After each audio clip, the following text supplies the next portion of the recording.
America सिर्फ 4 दिन में चंद्रमा पर पहुंच गया, लेकिन भारत को 50 दिन से भी ज्यादा का समय क्यों लगता है?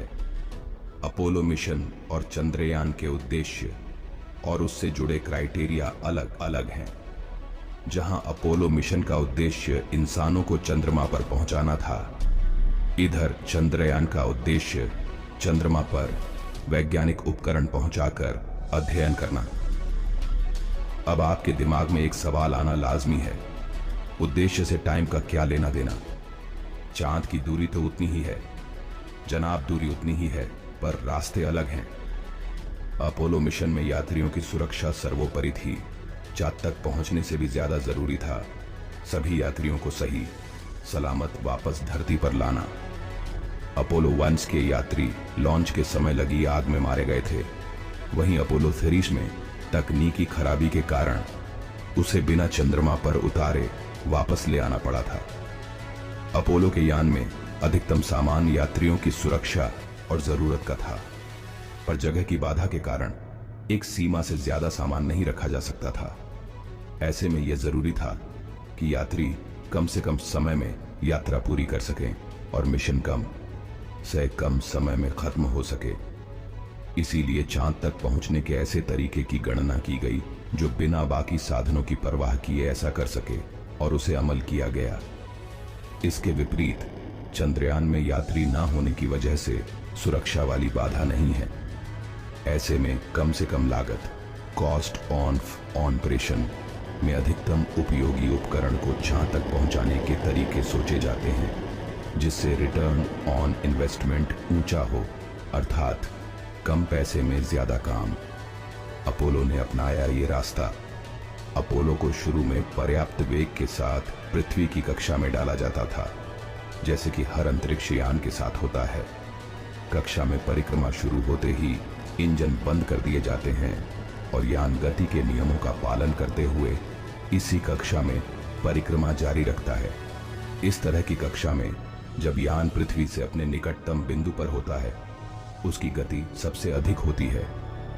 अपोलो मिशन में इस बिंदु पर पहुंचते ही सभी इंजन और रॉकेट पुनः पूरे जोर से शुरू कर दिए जाते थे, जिसके प्रभाव से यान पृथ्वी की कक्षा छोड़कर चांद की ओर बढ़ जाता था। चांद के पास पहुंचकर एक बार फिर रॉकेट के इस्तेमाल से यान की गति नियंत्रित की जाती थी, जिससे यान चांद की परिक्रमा के लिए उपयुक्त कक्षा में पहुंच सके। इस तरीके से भले ही यान चांद तक जल्दी पहुंचे, पर इसमें ईंधन का बहुत ज्यादा खर्चा होता है।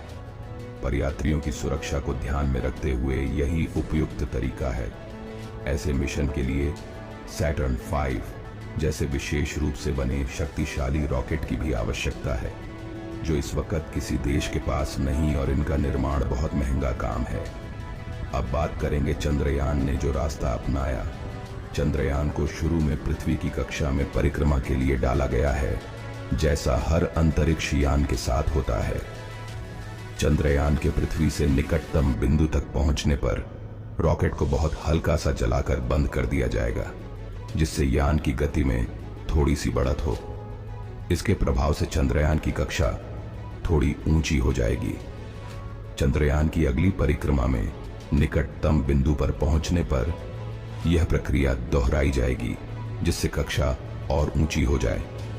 इस तरह हर परिक्रमा में यही प्रक्रिया दोहराई जाएगी और हर चरण में यान चांद के और करीब पहुंचता रहेगा।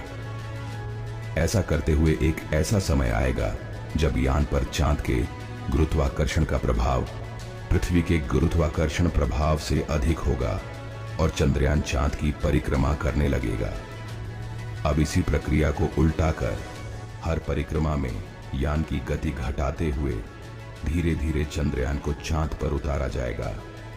इस प्रक्रिया में ईंधन की खपत कम होती है, मिशन की लागत भी कम होती है, पर क्योंकि इसमें इतने चरण हैं, समय ज्यादा लगता है।